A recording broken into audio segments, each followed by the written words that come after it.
الله الرحمن الرحيم، والصلاة والسلام على أشرف المرسلين سيدنا محمد صلى الله عليه وسلم. النهاردة هنعمل المخلل الصحي. تخيل لو قلتلك إن فيه كنز ب5 جنيه بس موجود في كل سوق، يقدر يغير شكل جهازك الهضمي ويرفع مناعتك للسماء، لو كمان بيحلي مودك. ده مش إعلان، ده والله ده دواء غالي. المخلل اللي الدكاترة في أوروبا وأمريكا بيوصفوه كعلاج، وإحنا هنا بنتعامل معاه كأنه فاتح شهية وبس. النهاردة هعرفك السر اللي هيخليكي ما تقطعيش من بيتك أبدا، وهنعرف ليه هو أهم من أغلى فيتامينات في الصيدليات. ركزوا معايا، عشان بنحط له شوية إضافات هي اللي بتقلب الموازين اللي كأنه كعلاج. المكونات عندنا خيار وفلفل وجزر وقرنبيط ولفت وبصل. في إضافات بسيطة بنعملها هي اللي بتقلب الدنيا وبتخليه علاج. وما يعني خليكم معايا للنهاية، هتشوفوا الإضافات دي وهتاكلوه في شهر رمضان وهتقولوا يعني يا ريت ما تعلمناش الطريقة دي من زمان. ليه بنجيب القرنبيطة بالطريقة دي وبنطلعها، بنقطعها ونشيل العصب بتاعها كده، وبنخلي الوردات بس. دي أول حاجة بنعملها. وبعدين بناخدها نغسلها غسلة نظيفة من أي متعلقات فيها، بس بعد ما بنقطعها بنبتدي نغسلها. ودي أهم نقطة، لازم نغسلها غسلة كويسة. وبعد كده بنجيب الجزر ونجيب القطاعة ونقطع عشان يدينا الشكل بتاع محلات المخلل. ولازم تكون القطع كبيرة، ما تكون الصغيرة، عشان ما يتهريش معانا. وأولا هو مش هيتهري معانا، احنا في حاجات بنحطها في المخلل أنا مش هحطها هنا فيه، وفي حاجات هحطها هي اللي بتسود تفاعل البكتيريا النافعة في الأمعاء، وبتساعد على الهضم وبتمنع تكون البكتيريا الضارة. ودي مفيدة جدا جدا لأمعاء ومفيدة للصحة العامة. مش بس مخلل وفاتح شهية، لا، ده انت هتشوفي مخلل عمرك ما شفتيه قبل كده. قطعنا الجزر بالطريقة دي وهكمل وارجع لكم تاني. نجيب الخيار برضو نقطعه بنفس الطريقة، نقطعه نصين كده ونمسك نقطعه ونقطع قطع صغيرة.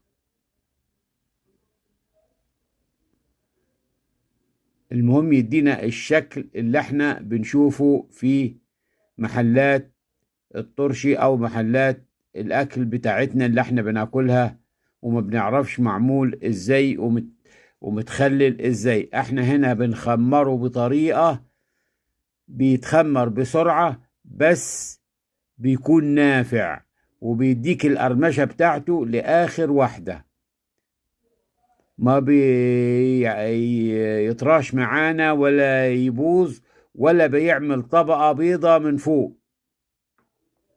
الطبقة البيضة دي ما بيعملهاش، لأن احنا بنخمره بالطريقة الصح، والمواد اللي بنحطها فيها السر اللي بنحطه ما بيخليش يمنع تكون المادة البيضة. كده عملنا الخيار. وبعد كده بنمسك الفلفل نقطع الجزء اللي فوق بس، العنقود بتاعه بنقطعه وما بنفتحوش لا بالجناب ولا بنقطعه نصين. الفلفل بيتحط كما هو زي ما انتوا شايفين كده، بشيله واحطه. وبعد كده برجع اجيب اشتغل في اللفت بتاعي. يعني الحاجتين اللي ما بلعبش فيهم هو البصل وهو الفلفل.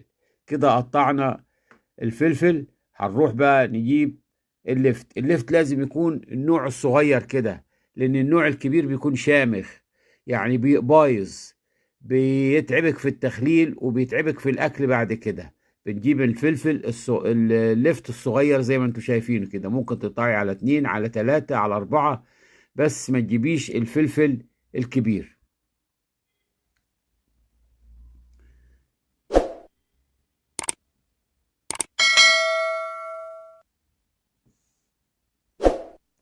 كده هنجيب كل حاجة قطعناها وهنحطها في حلة كبيرة ونقلبهم مع بعض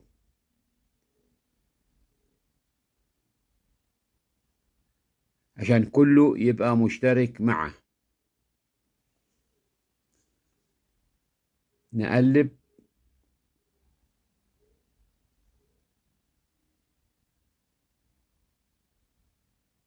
تمام كده. لحد الكل ما يبقى متداخل مع بعضه، الجزر مع اللفت مع القرنبيط مع دي بقى الحتة الأهم. بنحط له فلفل حصى، وبنحط له معلقة خردل ومعلقة شبت ومعلقة كزبرة ومعلقة لورا، ورق لورا أو 3 4 ورقات لورا لو هي متوفر عندك. وبنبتدي نحط الفلفل من تحت كده على الجناب، وبعدين نعبي الخلطة بتاعتنا اللي هي خلطة المخلل لحد ما نملى البرطمان بتاعنا ونكمل جميع البرطمانات بتاعتنا. المحلول الملحي بقى هنعمله عن طريق البيضة، ودي أهم نقطة هتشوفوها دلوقتي. بنحط بقى الشبت مع الكزبرة مع ورقتين 3 لورا مع الفلفل الحصى مع الخردل. ده اللي بيساعد على يخلي البكتيريا النافعة تتكاثر وتعمل وتموت البكتيريا الضارة. وبعدين بنكمل البرطمان بتاعنا عادي، وبعدين بنجيب فلفل ونضغطه كده بحيث المخلل ما يطلعش معانا فوق.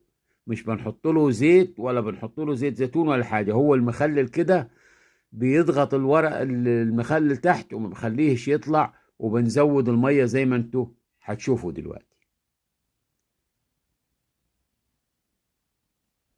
اهو شايفين قلبته مفيش حاجة وقعت منه.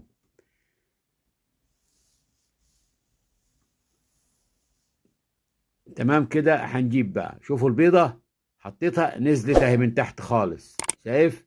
هنطلعها ونحط الملح بتاعنا. الملح بتاعنا مليهش معيار معين زي ما اقول لك معلقة او 2 الملح، لا، انت بتحطي ملح وتقلبي وتحطي البيضة. بمجرد البيضة ما تطفو على الوش يبقى كده الملح بتاعك مظبوط. اهم حاجة البيضة لازم تطفي من فوق على المية. لو نزلت البيضة يبقى لسه عايزة ملح خفيف، والماء والمخلل هيدوب مني كده. تمام اهو بتلف معانا. هنزود لها شوية ملح تاني عشان تدينا، يعني لسه هي نازلة شوية، هنزود ملح تاني.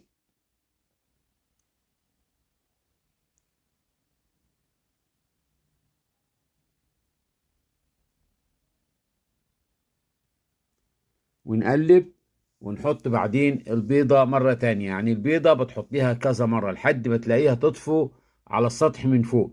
دي أهم طريقة في المخلل.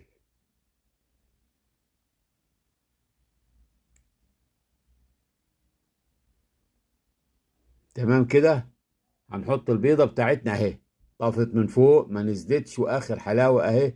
كده الملح بتاعنا مظبوط 100%. كده هيديكي مخلل في منتهى الحلاوة ومنتهى الطعم. هنبتدي نعبي البرطمانات بتاعتنا بقى بالملحوق مملوح مع مادة الملح بتاعتنا.